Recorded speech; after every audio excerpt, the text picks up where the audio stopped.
வணக்கம்மா, எப்படி இருக்கீங்க? அண்ணா நல்லா இருக்கேண்ணா. நீங்க? நல்லா இருக்கேம்மா. சொல்லுங்கண்ணா. கலையை தான் பேட்டி எடுக்க வந்திருக்கேன். இதுல என்னன்னா, பல பேரு பல்வேறு கருத்துக்களை சொல்லியிருக்காங்க. குறிப்பா வந்து கலை வந்து ஒரு போலி சாமியாரு, இதை வச்சு காசு சம்பாதிக்கிறாரு அப்படிலாம் சொல்லியிருக்காங்க. நீங்க எப்படி சொல்றீங்க? என்ன வந்து நீங்க நேர்ல பார்த்தா தெரியும் அவர் வந்து எந்த அளவுக்கு சம்பாதிக்கிறாருன்னு. நான் விஜய் பத்தி ஒரு கணிப்புல சொல்லியிருந்தேன். விஜயா வந்து இந்த மாதிரி தமிழகத்துல 2026 வர முடியாது அப்படின்னு நான் சொல்லியிருந்தேன். அது என்னுடைய கணிப்புல தான் நான் சொல்லியிருந்தேன். ஆனா நான் விஜய் ரசிகர். ஆனா ரசிகரா நான் அம்மாட்ட கும்பிடும் போதெல்லாம் விஜயாவை முதலமைச்சரா கொண்டு வாங்கன்னு நான் கேட்டுட்டு தான் இருக்கேன். மேபி அப்கமிங்ல அவருக்காக ஒரு அகோரி பூஜையை நான் நடத்தலான்னு கூட இருக்கேன். நான் என்னோட பிளான்ல இருக்கேன். நான் சாமியாரு, நீ என் கூட உடல் உறவுல இருந்தாதான் உனக்கு அருள்வாக்கு மறுபடியும் வரும் அப்படின்னா. நேத்து ஒரு கேஸ், ஒரு பொண்ணு புருஷன் வந்து பொண்டாட்டிக்கு மருந்து வச்சிருக்கிறாங்க. அப்ப அந்த சாமியார்ட்ட போனப்ப அந்த சாமியார் சொன்னாங்க, அந்த மருந்து எடுக்கணும்னா என் கூட உடல் உறவுல இருந்தாதான் எடுக்குது. ஏடா இப்படி சாமியார்களை போய் பேட்டி எடுங்கடா, போலி சாமியார்னு சொல்லுங்கடா. அப்ப அவங்ககிட்டே காசை வாங்கி அவனுக்கே சூனியம் வச்சுருவாங்க. இப்ப நம்புறேன் ப்ரோ, உண்மையாலுமே உங்களுக்கு பவர் இருக்குன்னு ஒரு கருவறைகள் நின்று சொல்றீங்க. ஒரு செகண்ட்ல உடம்பே சிலுத்துருச்சு. அவங்க என்ன செஞ்சாங்க, அந்த வெத்தலை பாக்கெல்லாம் வாங்கிட்டு வர சொன்னாங்க. அந்த பாக்கு கொடுத்தேன் நானு. பாக்கு கொடுத்தப்போ அவர் என்ன சொன்னாரு, வரம் கேட்டு வந்தியா சொன்னாரு. அதன் பிறகு வந்து வெத்தலையை கொடுத்தோம். என்னம்மா அப்படின்ட்டு நான் ஒரு வார்த்தை கூட சொல்ல, என் மனசுல என்னென்ன இருந்துச்சோ அப்படியே அவரு சொல்லிட்டாரு. A to Z அப்படியே சொல்லிட்டாரு. நம்ம சொல்ற வார்த்தைகள் ஒண்ணு, பட் அவங்க டெலிகாஸ்ட் பண்றது ஒன்னா இருக்கு. சில விஷயங்கள் எல்லாம் எடிட் பண்ணி போட்டுறாங்க. ரெண்டாவது வந்த எல்லாருமே கஞ்சா பிளஸ் வந்து சரக்கு போதை. இவனுங்க கண்ணடிக்கிறது வைக்கிறது செய்யறது, இவனுங்க இவ்வளவு தெலுங்குலா இருந்தா நாங்களும் தெலுங்குலா தானே இருப்போம். எல்லாம் பாசிட்டிவா போட்டுட்டு இருக்கும்போது கலையை பத்தி ஒரு நெகட்டிவா ஒரு மேல டைட்டில் போட்டாங்கன்னா இவங்க கிட்ட நான் கெஞ்சினேன்னா, மீடியால போட்டுடா, காலில் விழுந்து கெஞ்சினேன்னா, மீடியால போட்டுடாத, இதே காசு இருந்தா ஒரு சாத்தி இருக்கேன் நான்.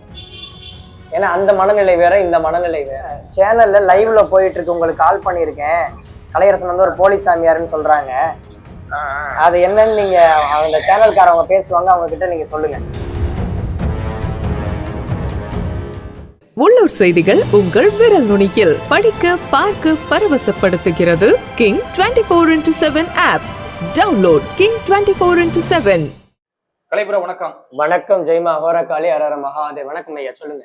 கலையரசரா நான் கிட்டத்தட்ட ஒரு 6-7 வருடமா பார்த்துட்டு இருக்கேன். நீங்க நாட்டுப்புற கலையை ஆரம்பிச்சு இன்று வரைக்கும் அகோரிகளா மாறின வரைக்கும் உங்களோட தொடர்பு இருக்கேன். நேற்று ஒரு வீடியோ பார்த்தேன், கலை வந்து ஒரு போலி சாமியாரு அப்படின்னு நிறைய மீம்ஸ் பார்த்தேன். நேற்று ஒரு வீடியோ பார்த்தேன், என்ன ஆடாச்சு? இல்லை, ஆக்சுவலி எல்லா சேனல்லையுமே வந்து இப்போ ஒரு நாளைக்கே வந்து நம்ம ஒரு 8 சேனல் 10 சேனல் வந்து இன்டர்வியூஸ் கேட்குறாங்க. பட் நான் இப்போ ஒரு 10 to 15 days ஆச்சு. அந்த 15 டேஸுமே இந்த உட்கார்ந்த இடத்த விட்டு கூட எந்திரிக்க முடியல. 3 நேரம் சாப்பிட முடியல, ஒரு தண்ணி குடிக்கலன்னா கூட மக்கள் ஐயோ ரொம்ப தூரத்துல இருந்து வரோம், என்னை பாத்துருங்கிறாங்க. இங்கிட்டு மீடியாக்காரவங்க, இத்தனைக்கு மீடியாக்காரவங்கள வெயிட் பண்ண வச்சு தான் எடுக்கிறோம். ஸோ அப்படி ஒரு சுச்சுவேஷன் போயிட்டு இருக்கும்போது எல்லாத்துலேயுமே வந்து ஒரே டாபிக்ல போகுது அப்படின்னு சொல்லிட்டு இப்போ ஆன்மீகத்துக்கான சேனல்னா ஆன்மீகம் ரிலேட்டடா எடுப்பாங்க. பட் ஒரு என்டர்டைன்மெண்ட் சேனல் அப்படின்னா, ஆனா அதுல என்னை கொண்டு வர பாக்குறாங்க. அப்படிங்கிற பட்சத்துல கொஞ்சம் என்டர்டைன்மெண்டா போகணும்னு விரும்புவாங்க. தென் இன்னொரு டெஸ்ட் பண்றாங்களா உங்களை, நீங்க உண்மையான சாமியாரா இல்லையானா? அந்த மாதிரி வர்ற மக்கள்ஸ் வந்து சில பேர் சோதிப்பாங்க, மனசுக்குள்ள நினைச்சிட்டு வந்திருப்பாங்க. பட் அவங்க மனசுல நினைச்சிட்டு வந்து இங்க உட்கார்ந்தத நம்ம அருள்வாக்குல சொன்ன உடனேவும் மன்னிச்சுக்கோங்க சாமி, நாங்க கூட எல்லா இடம் மாதிரிதான் இப்படி இருக்கும்னு நினைச்சோம். ஏன்னா இப்ப நீங்க மத்த இடத்துலலாம் போனா, இப்ப நீங்களே இருக்கீங்கன்னு வச்சுக்கோங்க, நீங்க போயிட்டு இப்ப வேற ஒருத்தவங்கிட்ட போறீங்கன்னா என்ன சொல்லுவீங்க? எனக்கு இந்த மாதிரி பிரச்சனை இருக்கு, எனக்கு சொத்து பிரச்சனை இருக்கு, இந்த மாதிரி பிரச்சனைய நீங்க தான் போய் சொல்லுவீங்க. அதுக்கு அவங்க வந்துட்டு ஆகும், நடக்காது, நடக்காது இப்படின்ற பதில் தான் வருமே தவிர, இந்த இடத்துல எப்படின்னா நம்ம அவங்கள பார்த்துட்டு இல்லை அவங்க சோழியில உருட்டியோ இல்லை வெத்தலையில மை போட்டோ இல்லை இது பார்த்தோ கயிறை பார்த்தோ இல்லை முகத்தை பார்த்தோ நம்ம சொல்லிடுறோம். நம்ம இல்லை கோயிலுக்குள்ள வரும்போதே சொல்றோம், நீ வந்து திருமண தடைக்காக வந்திருக்க, நீ வந்து குழந்தை வரம் கேட்டு வந்திருக்க, நீ மாங்கலி வரம் கேட்டு வந்திருக்க, நீ தொழில் முடக்கமாகி வந்திருக்க, நீ ஏமாந்து வந்திருக்க அப்படின்னு உட்காந்துருக்க பீப்புள்ஸை பார்த்தே சொல்லிடுவோம். அதுலயே எல்லாருமே அப்படியே புதுசுன்னு பேசிக்குவாங்க. அப்படி அப்படின்ட்டு இப்படிலாம் பண்ணிக்குவாங்க, எல்லாமே பண்ணுவாங்க. ஸோ அப்படி சோதிக்கிறவங்க. ஏன்னா இந்த மீடியாக்காரவங்க பார்த்தீங்க அப்படின்னா, நம்ம சொல்ற வார்த்தைகள் ஒண்ணு, பட் அவங்க டெலிகாஸ்ட் பண்றது ஒன்னா இருக்கு. சில விஷயங்கள் எல்லாம் எடிட் பண்ணி போட்டுறாங்க. பட் இது வரைக்கும் நீங்க நல்லா மக்கள் தெரிஞ்சுக்கணும், இது வரைக்கும் வந்து எல்லா மீடியாலையுமே பார்த்தீங்க அப்படின்னா எதுலையுமே வந்து லந்தடிக்கிற மாதிரியோ நக்கல் பண்ற மாதிரியோ இல்லை அதை காமெடியாவோ ஃபன்னியாவோ நான் கொண்டு போயிருக்க மாட்டேன். பட் அந்த வீடியோஸ்ல நீங்க பாத்தீங்கன்னா முழுக்க முழுக்க வந்து நான் சீரியஸாவே இருக்க மாட்டேன். சிரிச்சுட்டு காமெடி பண்ணிட்டு லந்தடிச்சுட்டு வார்த்தையை பேசிட்டு சமய கிடையாது அப்ப அப்படின்னு சொல்லிட்டு நான் பேசிட்டு அந்த மாதிரிதான் இருப்பேன் நானு. பிளஸ் வந்து அவங்க எல்லாமே இந்த ஏரியா பசங்க தான். அவங்க சொல்லிட்டு வந்ததே கண்டென்ட், இது வந்து என்டர்டைன்மெண்ட் சேனலு. நானும் அவங்க சேனல் பார்த்தேன், ஓகேப்பா அப்படின்னு. ஆனா இந்த சேனல் நீங்க கொடுத்தே ஆகணும் அப்படின்னு சொல்லி கேட்டானுங்க. ரெண்டாவது வந்த எல்லாருமே கஞ்சா பிளஸ் வந்து சரக்கு போதை. அந்த வீடியோ பார்த்த எல்லா மக்களுக்குமே தெரியும். அதை பார்த்துட்டு எனக்கு கால் பண்ணி சொல்றவங்களும் இருக்காங்க. கமெண்ட்ஸ்லயே நானும் பார்த்தேன், இது ஒரு கண்டென்ட் ப்ரோ, இது ரியல் கிடையாது அப்படின்னு சொல்லிட்டு. ஏன்னா ஒரு பேய் பிடிக்கிறது அப்படின்னா ஃபர்ஸ்ட் பேய் பிடிக்கிறதுனா சரி அந்த மீடியாக்காரங்கிட்டே நீங்க கேளுங்க, பேய் பிடிக்கிறதுக்கு நான் எவ்வளவு காணிக்க வாங்குறேன்? ஒரு தட்சணை வைக்க கிடையாது, ஒரு வெத்தலை பாக்கு வாங்கிட்டு வரல, ஒரு சூடம்பத்தி வாங்கிட்டு வரல, ஒரு எலுமிச்சமலை வாங்கிட்டு வரல, அந்த கோலம் போடுறதுக்கான எந்த செட்டப்புமே அவங்க கொண்டு வரல. இதுக்கு முன்னாடி நாங்க பேய் பிடிச்ச போட்டோ ஃபுட்டேஜஸ்லாம் எங்க கிட்ட இருக்கு. அதெல்லாம் பாத்தீங்கன்னா ஒரு 5 கோலம் போட்டிருப்போம். பிளஸ் இந்த மாதிரி ஒரு பானையில அதை ஃபைனலா பிடிச்சி கட்டி வச்சிருப்போம். அந்த பேய் பிடிச்சவங்க அதுக்கப்புறம் வந்து நார்மலா இப்ப என் ஃபேமிலியே நல்லா இருக்கு அப்படின்னு சொல்லி உள்ள கோயில போய் அபிஷேகம் பண்ணி அம்மாவுக்கு அலங்காரம் பண்ணி எல்லாம் வாங்கி போட்டுட்டு போனவங்க இருக்காங்க. அந்த இடத்துல அந்த வீடியோல பாத்தீங்கன்னா எதுலையுமே அந்த மாதிரி ஒரு சிம்டம்ஸே இருக்காது. இவனுங்க கண்ணடிக்கிறது வைக்கிறது செய்யறது, இவனுங்க இவ்வளவு தில்லுமுல்லா இருந்தா நாங்களும் தில்லுமுல்லா தானே இருப்போம். ஓகே, ஏன்னா நாசுக்கா போய் ஆகணும். ஏரியா அவங்க ஏரியா எல்லாம் குடி போதையில இருக்கானுங்க. 30 பசங்க வந்திருக்கானுங்க. இல்ல தெரியலையா, அவ்வளவு 30 பசங்க வந்திருக்காங்களே, எதுக்காண்டி வந்திருக்கான்னு தெரியலையா? நம்ம கொடுக்க முடியாதுன்னு சொன்னா ஏதாவது பிரச்சனை ஆயிடுச்சுன்னா என்ன பண்றது? நம்ம வீட்டுல எல்லா இடத்துலயுமே பயப்படுறதும் அது ஒரு விஷயம் தான். நீ கொடுக்க முடியாது, வெளியே போடா அப்படின்னா அவங்க ஏரியால நான் வெளியூருக்காரன், நான் இங்க அவங்க ஏரியால வந்து இந்த அம்மா கூப்பிட்டு தஞ்சம் வந்திருக்கேன் உள்ள. இந்த இடத்துல நான் என்ன பதில் பேச முடியும்? நம்ம பேச, ஏன்னா எல்லாம் போதையில இருக்கானுங்க. எல்லாருமே போதையில அப்படியே தள்ளாடுறானு, கிறங்குறானு, வைக்கிறானு. இன்னொன்னு அது பேயோ இல்ல பித்து பிடிச்சிருக்கோ இல்ல நடிப்போ, இது எனக்கு ஒரு பாசிட்டிவான ஒண்ணுதான். காரணம் என்னன்னா, இந்த மாதிரி இப்படி ஒரு அல்பத்தனமா பண்ற ஒரு ஆளை ஃபைனலா நான் இந்த மாதிரி நல்லா மாத்திருவேன் அப்படிங்கிறதுக்கு ஒரு எடுத்துக்காட்டு வீடியோவா நானும் விழிப்புணர்வா தான் அதை எடுத்துக்கிட்டேன் நான். ஓகே, அதை பார்க்கட்டும். ஏன்னா அதை பார்த்த மக்கள்ஸ் எல்லாருமே வாட்ஸ்அப்ல சரி, போன்ஸ்ல சரி, நார்மல் கால்ல சரி, சோசியல் மீடியா, இன்ஸ்டா, இந்த மாதிரி சோசியல் மீடியாலையும் சரி, எல்லாத்துலயுமே வந்து எங்களுக்கு அதுல எல்லாம் நம்பிக்கை இல்லை. எனக்கு பார்த்தோன்னே நாங்கள் கண்டுபிடிச்சிட்டோம் இது கண்டென்ட்னு. ஏன்னா மற்றதுல எல்லாம் சீரியஸா ப்ராப்பரா ஒரு இன்டர்வியூ கொடுத்துருக்கோம். இதுல இப்படி கொடுத்துருக்காருன்னா இது கண்டிப்பா வந்து ஏன் இதை கேட்கறேன்னா, நல்லதா ஒரு வீடியோ போடும் போது அந்த அளவு ரீச் ஆகாது. ஒரு நெகட்டிவா ஒரு வீடியோ போட்டா ரீச் ஆயிடும். இன்னொன்னு இப்ப 15 மீடியால பாசிட்டிவா ஒரு விஷயம் வந்துட்டு இருக்கும் பொழுது இவங்க சேனலே வெறும் 11,000 சப்ஸ்கிரைபர் தான். 11,000 சப்ஸ்கிரைபர். இந்த டயத்துல இந்த மாதிரி ஒரு வேலையை நம்ம பண்ணோம் அப்படின்னா எல்லாம் பாசிட்டிவா போட்டுட்டு இருக்கும்போது கலையை பத்தி ஒரு நெகட்டிவா ஒரு மேல டைட்டில் போட்டாங்கன்னா இவங்க கிட்ட நான் கெஞ்சினேன்னா, மீடியால போட்டுடா, காலில் விழுந்து கெஞ்சினேன்னா, மீடியால போட்டுடாத யார் அப்படி. ஆனா நான் ஃபைனலா ஒரு கண்டென்ட் பேசினேன், அதெல்லாம் காணோம். அந்த எடிட்டிங் அதெல்லாம் தூக்கிட்டானுங்க. அதே மாதிரி நேத்து 2 மீடியா கலை காத்து கருப்பிலை வந்திருந்தாரு. அப்புறம் இன்னொரு டீம் முதல்ல அந்த இடத்துல ஆரம்பிச்சது நம்ம தான். ஆமா, பெருமையா சொல்லிக்கலாம். நிச்சயமா நீங்க ஆரம்பிச்சு விட்டு போனதுதான் இன்னைக்கு இவ்வளவு பெரிய தலைவலியில வந்து உட்காந்துருக்கு.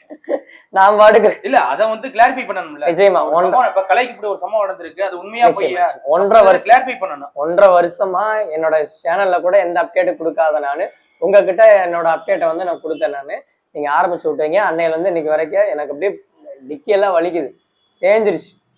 ஏதோ சுடு பாறையில உட்காந்து இருந்துருச்ச மாதிரி இருக்கு. அப்படி ஆகி போச்சு. சாப்பாடு கிடையாது, எதுவுமே தண்ணி கிடையாது, சாப்பாடு வெறும் டீ மட்டும் கொடுத்துட்டு இருக்கிறாங்க. நைட்டு 11 மணிக்கு வீட்டுக்கு போயிட்டு இருக்கிறேன் நானு. காலையில 8 மணிக்கு உள்ள வரேன்னா 11 மணி வரைக்கும் எந்திரிக்க முடியல. ஏன்னா எல்லாம் ரொம்ப லாங்ல இருந்து வராங்க. தஞ்சாவூர், திருப்பூர், கோயம்புத்தூர், கன்னியாகுமரி, ஒசூர், பெங்களூர், கர்நாடகா, ஆந்திரா, எல்லா ஸ்டேட்ல இருந்தும் வந்துட்டு இருக்கிறாங்க. அப்படிங்கும்போது கெஞ்சுறாங்க, அழுகுறாங்க, புலம்புறாங்க. ஏன்னா நான் சொன்னது செவ்வாய், வெள்ளி, அமாவாசை, பௌர்ணமி தவிர அருள்வாக்கு தரமாட்டேன் நான். இன்னைக்கு கூட ஞாயிற்றுக்கிழமை நீங்க வரும்போது வெளியே எத்தனை பேர் கேட்கறாங்கன்றீங்க, எத்தனை பேர் நிக்கிறாங்க. ஞாயிற்றுக்கிழமை கூட வந்து உட்காந்துடுறாங்க. இந்த நம்ம வீட்டுல திட்டுறாங்க, செவ்வாய், வெள்ளி, அமாவாசை போடுறது எல்லா நாளும் போனா எப்படி அப்படின்னு கேட்கறாங்க. ஆனா மனசு கேட்க மாட்டேங்குது நமக்கு. தூரத்துல இருந்து வந்துடுறாங்க, அவங்கள அப்படியே எப்படி அனுப்பி விடுறது? அந்த தூரத்துல இருந்து வர்றவங்க அந்த 500 ரூபாயை கூட கடன் தான் வாங்கிட்டு வந்திருப்பாங்க இந்த பஸ்ஸுக்கு போட்டு. அந்த மனசுக்காக நம்ம உட்காந்து நம்ம பாத்துக்கிட்டு இருக்கோம். நம்ம இவங்க இந்த மாதிரி இவங்க ட்ரெண்டுக்காக நம்ம பேசின விஷயங்கள் எதுக்காக இந்த இது மாதிரி வீடியோ எடுக்கணும்? பின்புலம் யாராவது இருக்காங்களா? இல்ல ஒருவேளை நீங்க வளர்ந்து வரீங்க, ஒரு நிச்சயமா சூழ்ச்சி இருக்கும். சூழ்ச்சி இல்லாமலாம் இப்படி நடக்காது. நான் இந்த ஏரியால இருக்கேன்னா இதே சரௌண்டிங்ல இதே சென்னையில இருக்கக்கூடிய ஒரு மந்திரவாதிகளோட சூழ்ச்சியா இருக்கலாம், இந்த மாதிரி பசங்களோட சூழ்ச்சியா இருக்கலாம் சூழ்ச்சியா தான், என்னோட கணிப்புப்படி சூழ்ச்சியா தான் இருக்கும். சரிங்களா? ஆனா நான் இதெல்லாம் பொருட்படுத்தவே மாட்டேன் ஆண்டனி ப்ரோ. இதை வந்து நான் எப்பயுமே நான் சின்ன வயசுல இருந்தே சரி, எனக்கு வர நெகட்டிவ் கமெண்ட்ஸவோ நேருக்கு நேரம் என்னை பத்தி நெகட்டிவா பேசினா கூட நான் கண்டுக்க மாட்டேன். மனசு வேதனைப்படும். ஆனா அந்த குமுறல கொண்டு போய் அவகிட்ட வைப்பேன். அதுக்கான பலனை அவ கொடுத்துருவான், அதோட விளைவெல்லாம் அவன் கொடுத்துருவான். அந்த நம்பிக்கையில நான் எதிர்ப்பு தெரிவிக்க மாட்டேன் நான். ஸோ அதனால இந்த மீடியாவை நான் எடுத்துக்கவே இல்லை நான். இது ஒரு 1 மில்லியன் போகுதுன்னா நீ இதை பார்த்துட்டு அதே கமெண்ட்ஸ்ல கீழே பாருங்க, இவரோட ஃபோன் நம்பர் வேணும், இவரோட அட்ரஸ் வேணும், இவரோட கோயில் எங்க இருக்கு, அப்படி கமெண்ட்ஸ் தான் இருக்குது. நெகட்டிவா ஃப்ராடுன்னு சொல்றேன், ஃப்ராடுன்னு சொல்லிட்டு தான் இருக்கான். ஆனா இங்க வர்ற மக்கள் தேடி கண்டுபிடிச்சு நான் அட்ரஸே போடாம எப்படியோ தேடி 4 நாள் 5 நாள் அலைஞ்செல்லாம் இந்த கோயிலுக்கு கூட்டம் வந்துகிட்டு இருக்கு. இன்னும் ஒண்ணு, இந்த கோயில்ல வந்து அருள்வா கேட்கறத பொறுத்தவங்க வரைக்கும் இப்ப வரைக்கும் மற்ற கோயில்ல மாதிரி 48 நாள் அடுத்த வருஷம் 2 வருஷத்துல அப்படியெல்லாம் நான் இன்னைக்கு வரைக்கும் அருள்வா கொடுக்கவே இல்லை. இன்னைக்கு கொடுக்குறேன் அப்படின்னா 1 மாசத்துக்குள்ள முடிக்கிறேன் அப்படின்னா மறாவது நாளே அந்த விஷயம் முடிஞ்சிருது. 15 வருஷம் கேஸ், 5 வருஷம் கேஸ், அந்த மாதிரி இதெல்லாம் மறாவது நாளே முடிஞ்சு நமக்கு வராங்க. 10 வருஷம் குழந்தை இல்லாதவங்க இங்க வந்து இப்ப இந்த ஏரியாலேயே எவிடன்ஸ் இருக்கு எல்லாத்துக்குமே. இந்த ஏரியாலேயே வந்து 15 வருஷம் குழந்தை இல்லாதவங்க எல்லாம் ஒரு கனி அம்மாவோடைய மடியில வச்சு அம்மா வகுத்திலே ஓதுவேன் நான். நீயே அவங்களுக்கு பிள்ளையா போய் பிறக்கணும், இந்த கருவறையில நின்று சொல்றேன், நீ இன்னொரு கருவறைக்குள்ள நீ போக போற அப்படின்னு சொல்லி அம்மாவுக்கு நான் வந்து சொல்லுவேன் நான். அதே மாதிரி கனியை கொடுத்து 1 மாசத்துல பிள்ளை நிக்குதுன்னா அப்ப இது எவ்வளவு பெரிய ஒரு விஷயம்.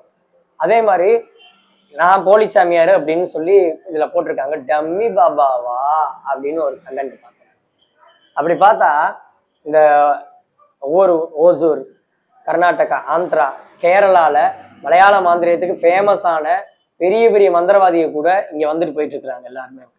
பெரிய பெரிய மந்திரவாதி 2 வருஷம் அவ்வளவு வருஷம் அருள்வாக்கு சொல்லி அவங்களாம் சம்பாரிச்சவங்க, பெரிய அளவுல சம்பாரிச்சவங்க.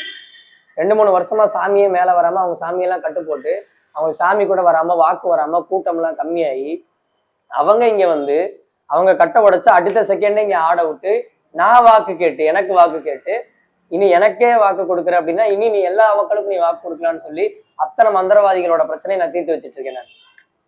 நான் சின்ன பையனா இருக்கலாம், ஆனா என்கிட்ட இருக்க பவர் ஒருவேளை இவ்வளவு சின்ன வயசுல இவ்வளவு பெரிய வளர்ச்சியா அப்படின்னா அது முடியலையா? அந்த போட்டி பொறாமதான் நமக்கு அப்ப இருந்தே இருக்கு. 14 வயசுல நான் பாத்துருக்கேனே. 14 வயசுல இருந்தே அந்த போட்டி போறாம எல்லாம் இருக்கு, நம்மள ஆக்சிடென்ட் பண்ணி விட்டுருவாங்க, பிரச்சனை பண்ணுவாங்க, எல்லாமே அதெல்லாம் அப்ப இருந்தே இருக்கு. அதனால அதெல்லாம் பொருட்படுத்துறதே கிடையாது. அதனால இந்த மீடியா, இன்னும் சில மீடியாக்கள் வந்து கண்டென்ட்னு சொல்லிட்டு எடுத்துட்டு வர வீடியோ மக்கள் வந்து அதை கண்டென்ட்ங்கிறத மக்கள் அந்த அளவுக்கு பெரிய முட்டாள்லாம் கிடையாது, பார்த்தா தெரிஞ்சுக்குவாங்க. சரிங்களா? இப்ப நம்ம பேசுறோம், இது நம்ம ஒரு சீரியஸான டாக் தான் போயிட்டு இருக்கு.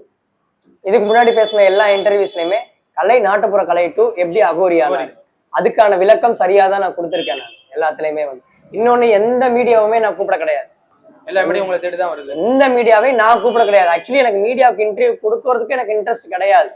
சேட்டலைட் சேனல் கூப்பிட்டு இருக்காங்க எல்லா சேனலும், போக விருப்பம் இல்லை, எனக்கு போகிறதுக்கு விருப்பம் இல்லை, டைம் இல்லை, ஃபேமிலி. இப்போ கூட நான் உங்களுக்கு கிளம்பி வர லேட் ஆயிடுச்சு, ஒரு 1 மணி நேரம் லேட் ஆயிடுச்சு. வர ரீசன் என்னன்னா வீட்டில் அரிசி எல்லாம் வாங்கி கொடுக்கணும், பால் வாங்கி கொடுக்கணும், எல்லாம் அவங்களுக்கு பிள்ளைங்களுக்கு தேவையான ஸ்நாக்ஸ் எல்லாம் வாங்கி கொடுத்துட்டு வீட்டில் இருக்க வேலையெல்லாம் செஞ்சுட்டு பாலை காய்ச்சி வச்சுட்டு அப்புறம் ஓடி வருவேன் நான்.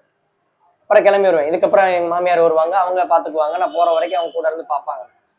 ஸோ நம்ம அப்படி நம்ம ஃபேமிலியை பார்த்துட்டு இதே பார்த்துட்டு இருக்கோம். அப்படி எதுக்கு உனக்கு தேவையில்லாத அந்த ஒரு எச்ச வேலை? இதனால உனக்கு என்ன லாபம்?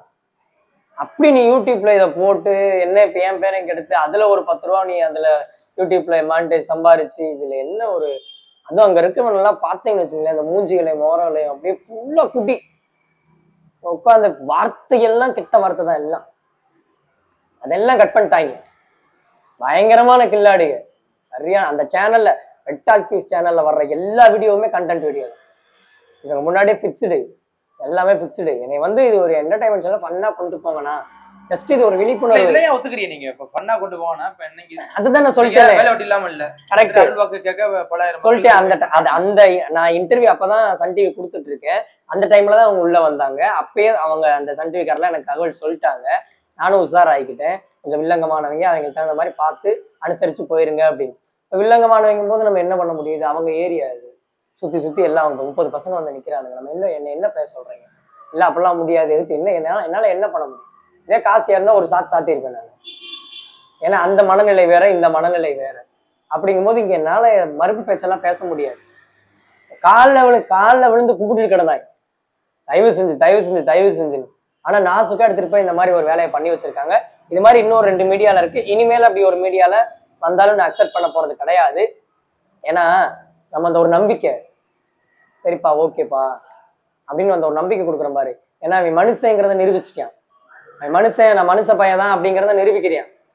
இவன் இங்க ஒரு கோயிலுக்குள்ள வந்துட்டு குடிச்சிட்டு கஞ்சா குடிச்சிட்டு அலப்பறையை பண்ணிவிட்டு ஒரு கோயிலுக்குள்ள வந்துட்டு போறாங்கன்னா அப்ப இவங்க எப்பேற்பட்ட ஆளா இருப்பாங்க. இவனுக்கு வாக்கப்படுற பொண்டாட்டி பிள்ளைகளை இவங்க வச்சு காப்பாற்ற முடியுமா, இல்ல குடும்பத்தை பார்க்க முடியுமா? அப்ப இவங்க எவ்வளவு பெரிய தருதலையா இருப்பாங்க. ஸோ அதனால இதை பத்தி நான் எதுவும் எடுத்துக்கிறது இல்லை ப்ரோ. எனக்கு வர பக்தர்கள் என்னை எல்லாருமே, ஏன்னா இந்த நோட்டை பாருங்க, நோட்டே முடிஞ்சு போச்சு, எல்லாம் டைரி வாங்க பாருங்க. எல்லாரும் டேட் கொடுத்துருக்கீங்களா? அப்படி டேட் இல்ல, இந்த இதுக்கெல்லாம் நான் இது பண்ணணும், மாந்திரிகம் பண்ணணும். இதுக்கெல்லாம் நான் மாந்திரிகம் பண்ணணும், சேர்த்து இந்த மாதிரி வேலையத்தனம் பண்ணணும். ஒரு கேஸ்க்கு நான் 40,000 ரூபாய் வாங்கலாம்னு நினைச்சு இந்த ஒவ்வொரு கேஸையும் எடுத்து ஒரு நாளைக்கு உட்காந்து பண்ணா கூட ஒரு மாசம் நான் கோடி சாயிருவேன். நான் இந்த நோட்டவே நான் தொடர்றது கிடையாது. எனக்கு மனசே வரல, அந்த பக்கமே போகல. வாஸ்தவமா இல்லையா? நேத்து ஒரு பையன் வந்தான், அந்த பையன் வந்து சேலத்துல இருந்து வந்திருக்கேன். அவனும் அருள்வாக்கு சொல்லிட்டு இருந்த பையன். இப்போ ஒரு 1 இயரா வந்து அருள்வாக்கு சொல்றது இல்லை. அந்த பையன் வந்து இங்க ஒரு 5 நாள், என்ன முன்னாடி ஒரு 2 நாள், இப்போ ஒரு 3 நாள் வந்து கூடயே இருக்கான். இந்த பண்றதெல்லாம் பார்த்து கத்துக்கிறான். நானும் ஓகே உனக்கு தீட்சை கொடுக்குறேன் அப்படின்னு சொல்லி சொல்றேன். அப்போ ஃபீஸ் கட்டணும், நீங்க 50,000 ரூபாய் கொடுங்கன்னு. நான் முதல்ல ஹெல்ப் பண்ணிட்டு இருந்தேன். இப்ப அந்த வசதி இல்லை தம்பி, நான் ஏதாவது ஆமா ஹெல்ப் பண்ணி தான் நம்ம இன்னைக்கு இந்த நிலைமையில உட்காந்துருக்கோம். அதனால நான் இப்ப ஏதாவது ரெடி பண்ணி வேணா உனக்கு தரேன்டா அப்படி. அவன் கேட்குறேன், நான் கூட உட்காந்து குடி சொல்றேனே, எனக்கு ஒரு 10 கிளைண்ட் மட்டும் பிடிச்சி கொடுங்க அப்படிங்கிறேன். அப்ப நான் சொன்னேன், ஓகே நாளைக்கு நான் கோயிலுக்கு வரல, எனக்கு பதில் இந்த இடத்துல நீ உட்காந்துரு. நான் எப்படி குறி சொல்லுவேனோ, வந்து முகத்தை பார்த்தோன்னே அவங்களோட பிரச்சனையை சொல்லுவேனோ, அது மாதிரி என் நேம கெடுக்காத அளவுக்கு நீ சொல்லிட்டேன்னா அந்த 10 பேரோட பிரச்சனையை சால்வ் பண்றதுக்கு நீ எவ்வளவு பணம் வாங்கி உன் ஃபீஸ் கட்டிக்கப்பா, ஆனா சால்வ் பண்ணிடு அப்படின்ட்டு. நான் வாயவே அவன் திறக்கல, வாய் அடைச்சு போயிட்டாங்க. வாய் திறக்கல, ஏன்னா அந்த ஒரு அவனுக்கு தெரியுது அவன்கிட்ட அந்த பவர் இல்லை அப்படிங்கிறது தெரியுது. அவன் ஒரு சாமியார் இது மாதிரிதான் போனான். அந்த சாமியார் சொன்னாரா, உனக்கு பவர் வரணும்னா, ஆம்பளை பையன், அந்த சாமியார் சொன்னா, நான் மேட்டுப்பாளையம் ஏதோ ஒரு ஊரு, பேர் சொல்ல விரும்பல, அந்த சாமியாரு நீ என் கூட உடல் உறவுல இருந்தாதான் உனக்கு அருள்வாக்கு மறுபடியும் வரும் அப்படின்னா. நேத்து ஒரு கேஸ், ஒரு பொண்ணு லட்சுமின்னு ஒரு பொண்ணு, முன்னாடி ஒரு பேர் வரும், அந்த பொண்ணு வந்து அழுகுது. புருஷன் வந்து பொண்டாட்டிக்கு மருந்து வச்சிருக்கிறாங்க. அப்ப அந்த சாமியார்ட்ட போனப்ப அந்த சாமியார் சொன்னாங்க, அந்த மருந்து எடுக்கணும்னா என் கூட உடல் உறவுல இருந்தாதான் எடுக்க முடியும். ஏண்டா இப்படி சாமியார்களை போய் பேட்டி எடுங்கடா, போலி சாமியார் சொல்லுங்கடா. லட்சமா இன்னொரு இதே இந்த சரௌண்டிங்லயே இருக்க ஒரு சாமியாரு, ஜெர்மன்ல ஒரு பையன் 40 லட்சம் ரூபாய் கொடுத்துருக்கேன். எதுக்கு? அவன் வந்து மாடலிங் ட்ரை பண்ணிட்டு இருக்கேன். ஸோ டாப் மாடலா வரணும்னு சொல்லிட்டு மாந்திரிகம் பண்ண சொல்லி 40 லட்ச ரூபா கொடுத்துருக்கேன் ஜெர்மன்ல இருந்து. 40 லட்ச ரூபா நான் கேட்குற நேரம்லாம் 5 லட்சம் 10 லட்சம் 5 லட்சம் 10 லட்சமா கொடுத்து அவங்க ஒரு இருந்த மாடலிங் நிலைமையை கூட கீழே போனதுதான் மிச்சமா. அழுகுறியான். கலைனால மட்டும் எல்லாருமே, இந்த சிவனடியார்ஸ் ஆகட்டும், எல்லாருமே வந்து கும்பிடுறாங்க. நான் சிவனை பார்த்தேன் காளியை பார்த்தேங்கிறத நேற்று ராம்ஜியோட பேட்டியை பார்த்தேன். நான் அவர் வழிக்கெல்லாம் போகவே இல்லை. நான் யாரையுமே நான் சீண்டவும் கிடையாது, யார் பேரையும் நான் பயன்படுத்துறதும் கிடையாது. ராம்ஜி வந்து 10 வயசுல ஜாதகம் கணிப்பாராம். நீ 10 வயசுல ஜாதகம் கணிக்கிறது உண்மைன்னா 7 வயசுல எனக்கு தேடை வைப்பனா மட்டும் என்ன நம்ப மாட்டீங்க? வாஸ்தவமா இல்லையா? இன்னொன்னு ராம்ஜி சாரோட வரலாறு எனக்கு தெரியும். அவர் ஜாதகத்துல கணிச்சு சொல்லி அது எது மிஸ் ஆயிருக்கு, எது நடந்திருக்கு அப்படிங்கிறது எனக்கு தெரியும். அதை கடைசியில அவர் எப்படி மலிப்பி கொண்டு போவாருங்கிறது எனக்கு தெரியும். நம்ம அதை கேள்வி கேட்டோம்னா திருப்பி அந்த வேலையில எனக்கு தெரியும். நான் ஒரு வழிக்கு வரல. அவர் நெத்திக்கல்ல எரிச்சு காட்டு, என் வீட்டுல வந்து கேஸ் பத்த வை அப்படிங்கிறாரு. சரி ஓகே, அவர் சேலஞ்ச் பண்றாரு. நான் சொன்னேன் பாத்தீங்களா, அந்த விஷயத்த பண்ணும்போது அவரையும் கூப்பிட்டு தலையிலே 2 கொட்டு கொட்டி உட்கார வச்சு பார்க்கட்டும், பார்த்துட்டு அவர் சொல்லட்டும், கண்டுபிடிக்கும். சாமியார்கள் வந்து சோதனையாது என்ன கடம் என்ன கொடுமையோ. இன்னொன்னு, இது வரைக்கும் ஆதான் ஆன்மீகம், ரிஃப்ளெக்ட் ஆன்மீகம் எல்லா சேனல்லையுமே நம்ம வீடியோஸ் போயிருக்கு. ஆனா மற்ற சாமியார்ஸோட வீடியோஸும் டெய்லி போஸ்ட் பண்ணிட்டு தான் இருக்காங்க. ஆனா அவங்களுக்குலாம் பாத்தீங்கன்னா பேரு பக்கத்துலேயே ஃபோன் நம்பரோட போடுறாங்க. என்னோடது நான் அப்படி போட சொல்லவும் இல்லை, சரிங்களா? தேவையில்லை எனக்கு. போடுறாங்க இந்த ஜாதகம் கணிக்கிறவங்க, குறி சொல்றவங்க, உங்களோடதெல்லாம் அந்த கிங்கினி அம்மா மாந்திரிகம் அதெல்லாம் பார்த்தேன், அதெல்லாம் ஃபோன் நம்பரோட போடுறாங்க. பட் நான் அதெல்லாம் பண்ணவே கிடையாது. மக்கள் இந்த அளவுக்கு அறியாமையில இருக்கக்கூடாது. ஒருத்தர் வந்து இவ்வளவு நான் ஒத்துக்கிறேன், நான் வந்து மென்டலி அஃபெக்ட் ஆயிருக்கணும், நான் எனக்கே டவுட் ஆயிடுச்சு. ஏன்னா சைக்காலஜிஸ்ட் போய் நான் போய் பார்த்துட்டு வந்துடலாமா, ஒரு சர்டிபிகேட் வாங்கிட்டு வந்துருவோம் அப்படின்ற அளவுக்கு ஆயிப்போச்சு. கமெண்ட்லயே அதான் கேக்குறாங்க. அதான் இல்ல நான் அதை முடிச்சிடறேன், நீங்க கமெண்ட் செக்ஷன் எடுத்து கேளுங்க. ஸோ நானே யோசிச்சேன், நான் ஓகே நம்ம வேணா செக் பண்ணுவோம், இதனால ஒண்ணும் இல்லை. ஏன்னா ஒருத்தர் 2 பேர் சொன்னா பரவாயில்ல, ஒரு 1000 பேர் சொல்லும் பொழுது, ஏன்னா நாட்டுப்புற கலையை நான் சொல்லி கொடுத்து இலவசமா சொல்லி அவ்வளவு வேலைத்தனம் பண்ணிட்டு இருந்தேன். அப்பெல்லாம் ஒரு 10,000 பேர் வந்து கமெண்ட் பண்ண கிடையாது, ஒரு லைக் போட கிடையாது. கலையரசன் இவ்வளவு பெரிய சேவை பண்ணிட்டு இருக்காரு அப்படின்னு யாரும் பண்ண கிடையாது. இல்ல அப்பெல்லாம் அந்த அளவுக்கு மீடியா பப்ளிசிட்டி கிடையாது, ஒரு குறிப்பிட்ட சேனல் தான். இப்ப நானே பல தடவை வந்து எடுத்திருக்கேன். இப்ப பாத்தீங்க அப்படின்னா ஒரு அந்த மீடியால அந்த ஒரு ஷார்ட்ஸ்ல இருக்க ஒரு கமெண்டே 11,000 லைக் ஓடுது, 12,000 லைக் ஓடுது. அப்ப அந்த அளவுக்கு மக்கள் இருக்காங்க. நான் அதை பத்தி எல்லாம் சொல்லல. நான் தயவு செஞ்சு நான் அருள்வாக்கு கூப்பிடவும் கிடையாது. அடிச்சு பிடிச்சி தேடி வந்து உட்கார்றவங்கள நான் பார்த்துட்டு இருக்கேன். நான் ஏன்னா மிச்ச நேரம் நான் என்னோட மற்ற வேலையை தான் பாக்குறேன். நான் என்னோட கலை வேலையை பார்த்துட்டு இருக்கேன், என் ஃபீனிக்ஸ் ரன் பண்ணிட்டு இருக்கேன். செவ்வாய் வெள்ளி அமாவாசை பௌர்ணமியில நான் இதை பார்த்துட்டு இருக்கேன். நான் அவ்வளவுதான். ஸோ அதனால மீடியாக்காரவங்க எப்படி கிரியேட் பண்ணி கொண்டு போறாங்கிறது நமக்கு அதை பத்தி நான் கவலைப்பட போறதும் கிடையாது. ஏன்னா என்னோட வாழ்க்கையை நான் சரியா தான் நான் வாழ்ந்துட்டு இருக்கேன். நான் நேற்று கூட ஒரு மீடியால ஒய்ஃப் நேரடியா லைவ்ல பேசினாங்க. அந்த மாதிரிலாம் இருக்கு. இங்க பெரிய பெரிய நான் போலிச்சாமியான பெரிய பெரிய மந்திரவாதி இங்கதான் வந்துட்டு இருக்காங்க. நாங்களும் ஒரு 1000 சாமியார்ட்ட போயிட்டோம், ஆனா எங்கேயுமே சாட்டிஸ்ஃபைடு இல்லை. ஆனா உங்களை ஃபர்ஸ்ட் மீடியால பார்த்ததுலேயே ஒரு சாட்டிஸ்ஃபைட் ஆகி போச்சு. 2வது நீங்க எங்களை பார்த்து கண்டுபிடிச்சதுல ஒரு சாட்டிஸ்ஃபைட் ஆகி போச்சு. எங்க பிரச்சனையை சால்வ் பண்ணதுல நீங்க எங்களுக்கு கடவுள் ஆயிட்டீங்க அப்படின்னு காலில் விழு. என் காலில் எல்லாம் நீ விழுகவே விழுகாது. எனக்கு பால விஷயமும் அதெல்லாம் பண்ணாது. அம்மாவோட சித்தத்துலதான் சாமியார் இதெல்லாம் பண்ண சொல்லுவாங்களே, அது அந்த சாமியார் எனக்கு தெரியாது. எனக்கு அப்படி சாமியார் நான் கிடையாது. நான் இறைநிலை பண்ணாதான் நம்புவாங்களோ ஒரு இப்ப நீங்க சொல்ற மாதிரி. ஆமா, நகை நட்டு போட்டிருந்து அப்படிலாம் காலில் எல்லாம் பண்ணா நம்புவாங்க போல. நானும் இப்படி பண்ணலாம். எனக்கு அதெல்லாம் நோக்கம் கிடையாது. நான் இப்ப பண்ணி கொடுக்கறது எல்லாமே அம்மாவோடைய சித்தம் தான். என்னோட இது எதுவுமே இல்லை. நான் ஜஸ்ட் வந்து ஒரு மெசேஜ் சென்டர் தான், அவ்வளவுதான். மற்றபடி இறைவனோ கடவுளோ அப்படிலாம் கிடையாது. என்கிட்ட இருக்க ஒரு சின்ன பவர் தான். பிரபஞ்சத்துல ஏதோ ஒரு துகள்ல நான் இருக்கேன். அந்த துகளை என்னால முடிஞ்ச விஷயத்த நான் சரி பண்ணி கொடுத்துட்டு இருக்கேன், அவ்வளவுதான். நேர்ல வந்து குறிப்பா பல கேள்விகள் கேட்டிருக்காங்க. கலையரசனா எப்படிப்பட்ட ஆளு அப்படின்னு பல விஷயங்களை கேட்டிருக்காங்க. அதுல ஒவ்வொரு கேள்வியா நம்ம போலான்னு இருக்கேன். முதல்ல வந்து கலையரசனை எப்படி ஃபேமிலி ரன் பண்றாரு, அவருக்கு ஏது வருமானம் அப்படிலாம் கேட்குறாங்க.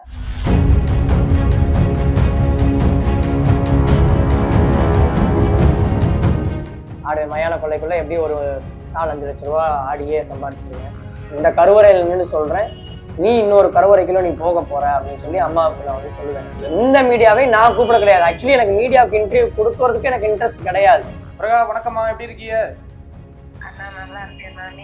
நல்லா இருக்கேம்மா. கலையை தான் பேட்டி எடுக்க வந்திருக்கேன். இதுல என்னன்னா பல பேரு பல்வேறு கருத்துக்களை சொல்லியிருக்காங்க.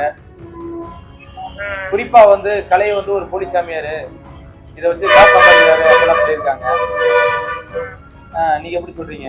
என்ன வந்து நீங்க நேர்ல பார்த்தா தெரியும் அவர் வந்து எந்த அளவுக்கு சம்பாதிக்கிறாருன்னு. உள்ளூர் செய்திகள் உங்கள் விரல் நுனியில். 200 கோடி பார்வையாளர்களை கடந்து கிங் 24x7 ஊடகம் செய்தி, பொழுதுபோக்கு, உடல் நலம், தன்னம்பிக்கை, வேலை வாய்ப்பு, சினிமா செய்திகளை படிக்கவும் பார்க்கவும் பரவசப்படுத்தவும் ஒருங்கிணைந்த செயலியை அறிமுகப்படுத்துகிறது. Download king 24x7.